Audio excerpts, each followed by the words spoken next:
Have you ever noticed that when you begin to change for real, something around you shifts in an almost invisible way? People do not say it openly, but the atmosphere changes. Conversations become shorter, jokes carry a strange tone, and certain silences start to feel heavy. This is not a coincidence. It is the sign that something in you no longer fits into the comfortable space everyone was used to. Most people believe that mental strength is something admired, desired, and encouraged, but the truth is very different. A truly strong mind does not generate applause, it generates discomfort. It does not try to fit in, it does not ask for permission, and it does not constantly explain itself. And precisely because of that, it begins to unsettle those who live supported by fragile certainties and automatic routines. Perhaps you are experiencing this right now without being able to name it. A feeling of displacement, of not belonging, as if you had awakened in an environment that remains asleep. You are no longer satisfied with ready-made answers or shallow explanations. At the same time, you begin to realize that this change carries a social cost no one warned you about. What almost no one tells you is that this discomfort is not a mistake in the journey. It is part of the process. Whenever someone starts to think for themselves, to question inherited values, and to act with autonomy, they end up breaking silent agreements. Agreements that keep people together not through truth, but through the comfort of not having to change. Nietzsche understood this with brutal clarity. For him, the problem was never a lack of human potential, but collective cowardice in the face of the responsibility to think, choose, and sustain consequences. A strong mind does not threaten because it is aggressive, but because it reveals. Without saying a word, it shows that living on autopilot is also a choice. This video is not an invitation to comfort, nor a promise of empty motivation. It is a confrontation, a call for those who feel they can no longer pretend they do not see, do not feel, or do not know. For those who realize that remaining the same carries a higher cost than facing solitude, pain, and the weight of becoming conscious. Building a mind so strong that it begins to disturb others is not a fast or gentle process. It requires moving through internal discomforts, abandoning illusions, and accepting difficult truths about yourself and about others. It is a path few choose, precisely because it offers no guarantees, only real transformation. And everything begins with a simple but deeply unsettling question. Why do some awakened minds cause so much discomfort around them? The answer to this reveals not only how society functions, but also the first sign that mental strength is not born from adaptation, but from the courage to break with what keeps everyone comfortably the same. When a mind begins to truly strengthen, something curious happens around it. The environment shifts without warning, looks become more attentive, and reactions grow strangely defensive.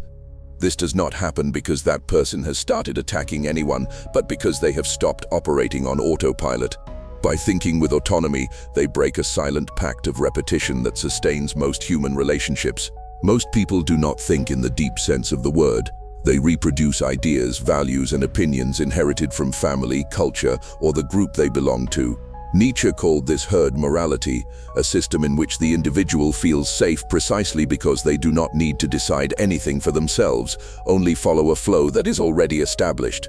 This collective functioning depends on comfortable mirrors. People need to see themselves reflected in others to confirm that they are living correctly. When someone begins to question this pattern, think independently, and act with internal coherence, that mirror breaks. And when the mirror breaks, what appears is not pleasant. Stagnation, fear, and the postponed choices of those who are watching. That is why a strong mind disturbs even when it remains silent. It does not accuse, it does not point fingers, it does not deliver moral speeches. Even so, its mere posture forces the other to ask why they did not have the same courage. This kind of confrontation is far harder to endure than direct criticism because it offers no external enemy to blame. Reactions emerge in an almost predictable way. Ironies disguised as jokes appear to diminish what feels threatening.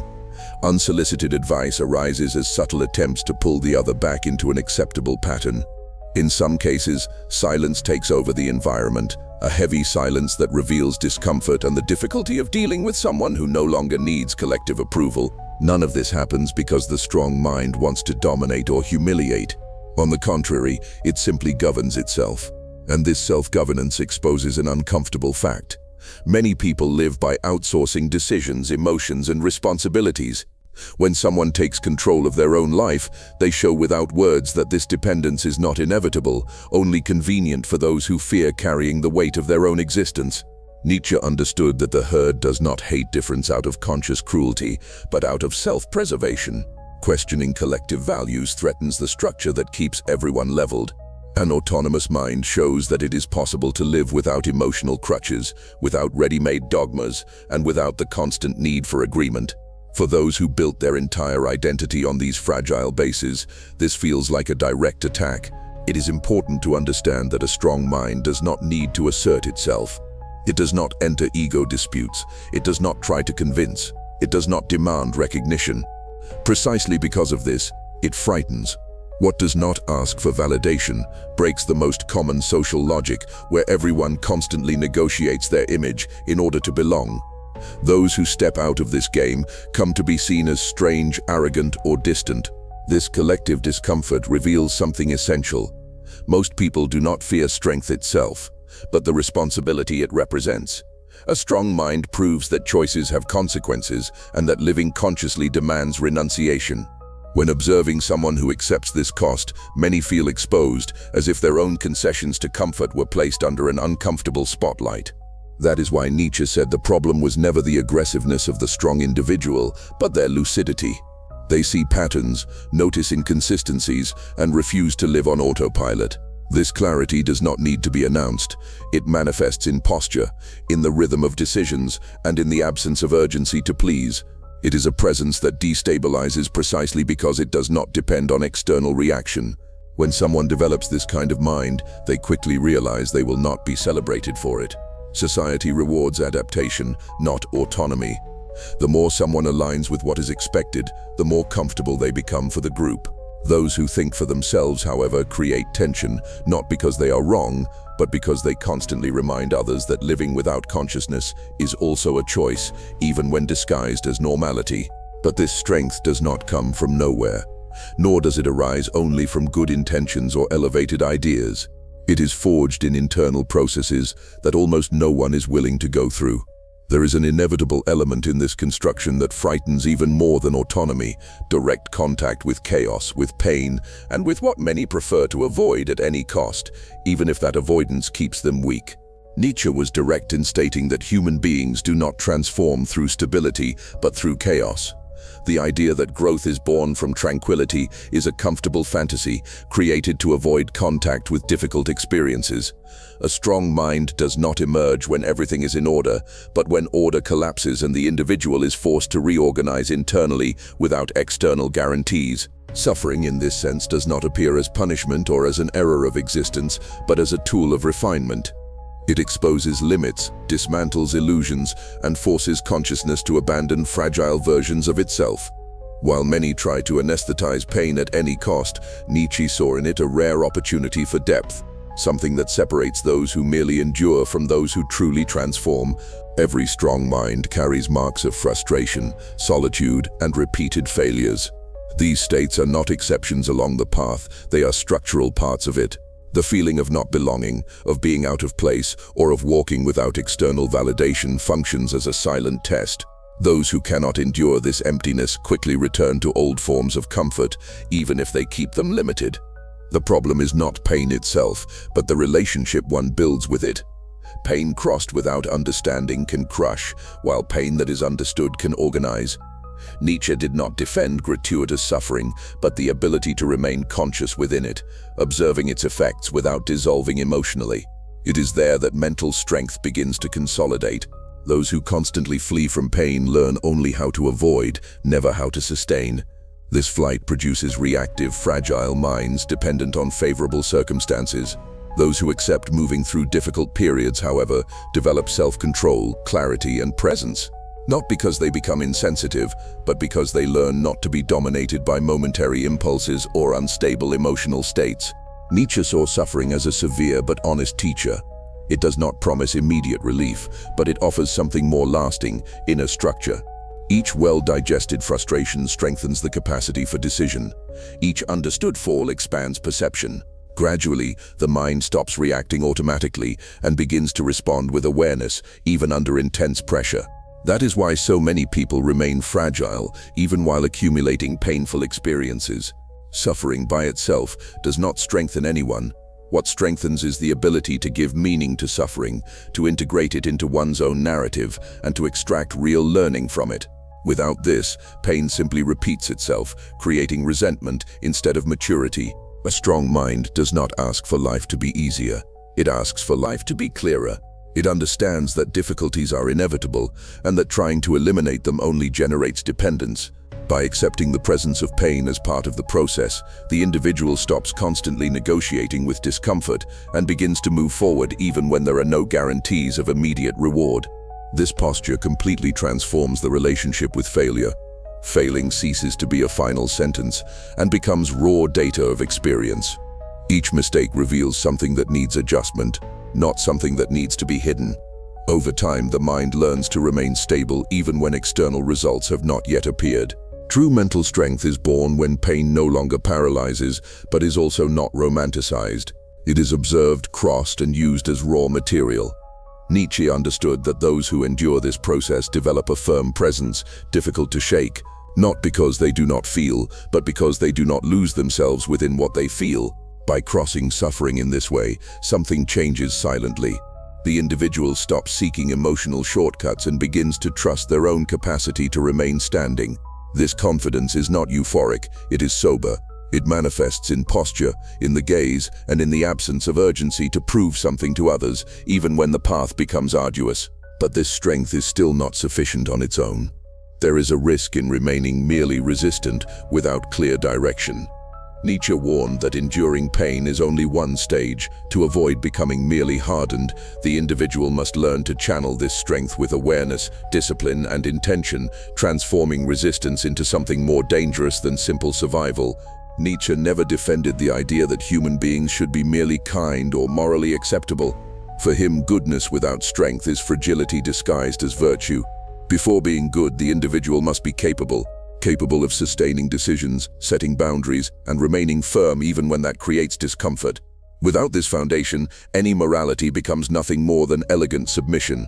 A strong mind is not born from the desire to please, but from the capacity to govern itself. It learns to control impulses, not to react automatically to provocations, and not to depend on external validation to feel whole. This self-control is not emotional repression, but conscious mastery, something that only develops when the individual stops outsourcing their reactions to the environment. Nietzsche understood that many people confuse goodness with weakness because they never developed enough strength to consciously choose how to act.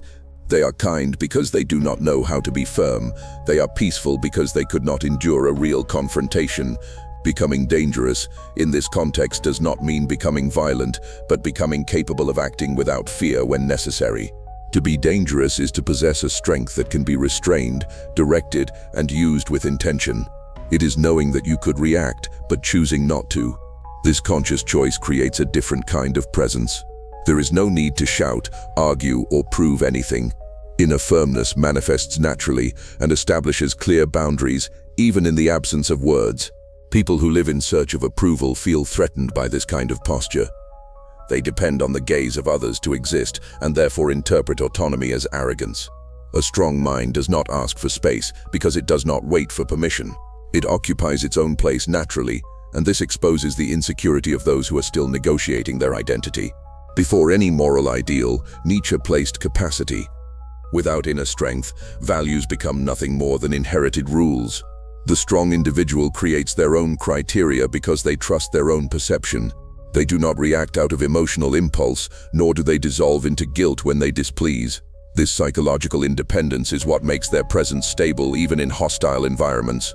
Discipline is one of the pillars of this transformation, not as blind rigidity, but as commitment to what one has chosen to be. An undisciplined mind oscillates according to mood, environment, or the opinions of others. A disciplined mind sustains its path even when there is no motivation, applause, or immediate reward, creating a coherence that is difficult to shake. Courage also assumes a central role. Not theatrical courage, but the silent courage to act without guarantees. To say no when everyone expects submission. To remain firm when the group applies pressure. This courage is born when the individual no longer fears losing approval because they understand that living in disagreement with themselves carries a far greater cost. Over time, this combination of self-control, discipline, and courage creates a presence that sets boundaries effortlessly. There is no need to threaten, justify, or explain. The body communicates stability, the gaze conveys clarity, and silence carries weight. This kind of presence disorganizes those who live through reactions because it offers no emotional openings to manipulate. Nietzsche saw in this state the overcoming of oneself. It is not about dominating others, but about not being dominated internally. When impulses, fears, and desires stop controlling actions, the individual begins to act from conscious choices. This psychological autonomy is rare, and precisely for that reason, it causes discomfort in those who still live as hostages to unstable emotions. Becoming dangerous before becoming good means abandoning the illusion that good intentions are enough. It is recognizing that without strength, morality becomes a prison. The strong individual can choose kindness because they do not depend on it to be accepted. They act with integrity, not out of fear, but by their own decision, and this completely redefines their place in the world. When this transformation is complete, something changes definitively. The mind stops seeking approval, the body stops asking for permission, and presence begins to speak before words. Even so, this entire process begins long before external action, at a more subtle point where everything organizes itself silently and prepares the ground for what truly sustains this strength. If you made it this far, something has already become clear. Building a strong mind is not a neutral process. It changes the way you move through the world, and more importantly, how the world responds to your presence. Not because you became hostile, but because you stopped being predictable. And predictability is the invisible foundation of most social relationships. Along this path, you realize that mental strength is not born from the absence of pain, but from the willingness to move through it with awareness. Each discomfort faced, each silence endured, and each value created on your own adds density to your presence. Few are able to sustain this, and that is precisely why strong minds are rare. Nietzsche did not want to create followers, nor did he want to offer comfort. He wanted to provoke internal ruptures. He wanted you to stop asking for permission to exist, and to stop negotiating your identity in exchange for acceptance. A mind that governs itself does not need to explain itself all the time, because it has already found a center that does not depend on the gaze of others. The price of this construction is real. You may lose bonds based solely on comfort. You may feel out of place in environments where you once fit easily. But the gain is also real. Clarity, self-control, and integrity cannot be taken from you by criticism, irony, or silence. They become part of your internal structure. When this strength becomes established, something changes definitively. You do not need to raise your voice to set boundaries. Your posture communicates, your silence carries weight, your absence is felt. Not because you seek impact, but because you have stopped living according to the reactions of others.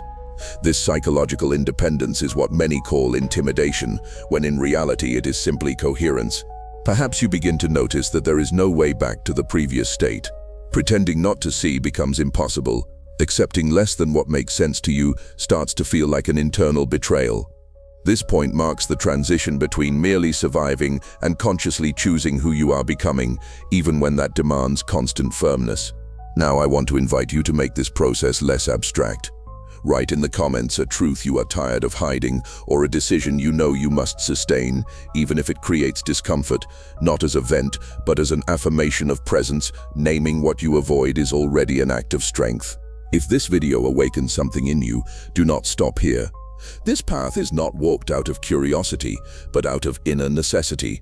Keep moving forward, even when it feels lonely. You are not isolated by weakness, you are set apart by awareness. And that, although it may be frightening, is the clearest sign that your mind has begun to become truly strong.